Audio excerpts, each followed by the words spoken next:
sure at some point one of us has seen our friends live streaming, whether you want to or not, right? So in Facebook Live's case, latency for them is 30 seconds between a comment being shown and the broadcaster receiving it. In our case, it's 2 seconds. Primarily because of Facebook Live being a social network by itself, there's a capability to post photos, videos, whereas we focus purely on live streaming and the experience in which the broadcasters and the viewers interact. Additionally, we call this term virtual busking actually. So you see buskers on Orchard Road performing and people giving them tips. Similarly, in live streaming platforms, you do have performers, right? Singers, musicians, actors, actresses, even chefs as well. When they are showing off their craft, their loyal fans can actually tip them. And that's how they make a living. So it's been a very big struggle for YouTubers, Instagrammers to make a sustainable income because they depend primarily on sponsorships. Advertising revenue is actually very, very insignificant for them. So in order for them to continue creating content, they need some form of sustenance from their viewers. And live streaming platforms, in this sense, provide an alternative source of income. Yeah. So what's your business model? Right, so for BeLive, we actually depend a lot on our broadcasters. Without content, the platform is nothing. So I'll bring an example. Grab as a platform depends on both the drivers and the passengers, right? You can't survive without one or the other. In our case, we depend on both the broadcasters and the viewers. So as a platform, we take a platform fee, and from every sponsorship that's being made. For example, recently we worked with L'Oréal Paris to sell and launch their new brand of lipsticks.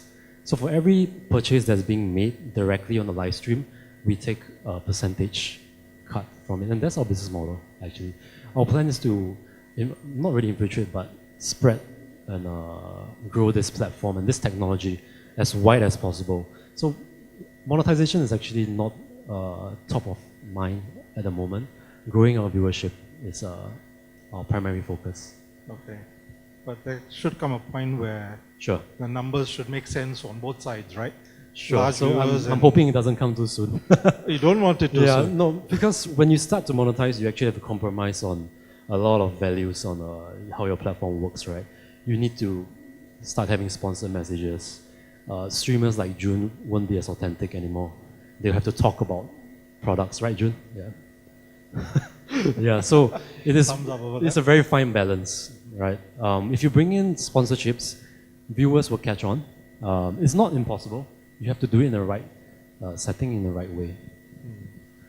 I have a quick question about that, though. Every single business to succeed needs to be sustainable, right? So I know there's this fine line between selling your soul to the devil, and yeah, but because I have the same, I have a philosophy in what I do, and so we've been pitching a number of TV series, treatments, TV concepts and stuff around, and the quickest way to get sponsorship money is the quickest way to get commissioning money is with sponsored products. Right. But I think viewers are really catching on these days, and they don't want to see a show where every other minute you're going, and by the way, this whatever. Right. So it's a tricky one, So, but I mean, I feel for you actually, and I like the fact that you're going down that. You're persevering. Yeah, but it's got to be sustainable. So, right. I mean, where do you draw the line, So, in our business roadmap, we actually have a plan in 2 years to start monetizing seriously. But before that, there needs to be critical mass. So, 500,000 users in Singapore is not the best. I mean, easily, someone like MediaCorp, even SGAG beats us with 1 million, right? So, if we reach critical mass in Southeast Asia and people know BeLive as the platform where authentic interactions happen. We do have pilot tests, right? Like home TV shopping channels. For example, I'm sure you guys have seen it. When I was young, I saw a lot of like buy a vacuum cleaner and get a toaster free. Call this number now, right? So we do it on live stream right now. You can ask the seller to test it. For example, if I like this particular brand of a lipstick, can you test this shade for me, please, Ken? I don't wear lipstick, by the way, but So if you test it and you buy it, we get a commission. So that's our business model, and it's been working out pretty well.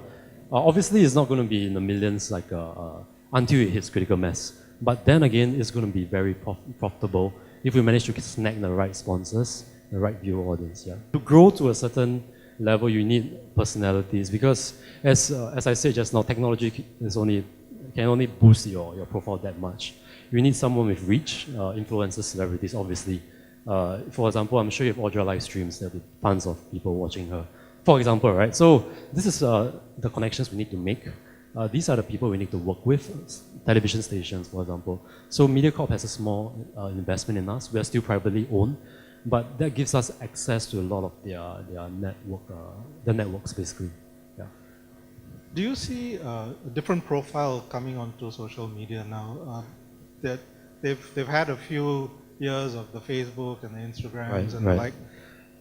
They are deciding for themselves now that, nah, this is not what I want, I want to do this. And is there an expectation on your part to fulfill that? Or do you continue to just run on your own and you might lose people in the process? So I can't really predict that, but what we've been seeing is people are actually steering away from Facebook and Instagram, especially like my nieces or the younger, like I'm sure your sons and daughters, precisely because of the fact that we are on those platforms. They do not want to be on those platforms, right?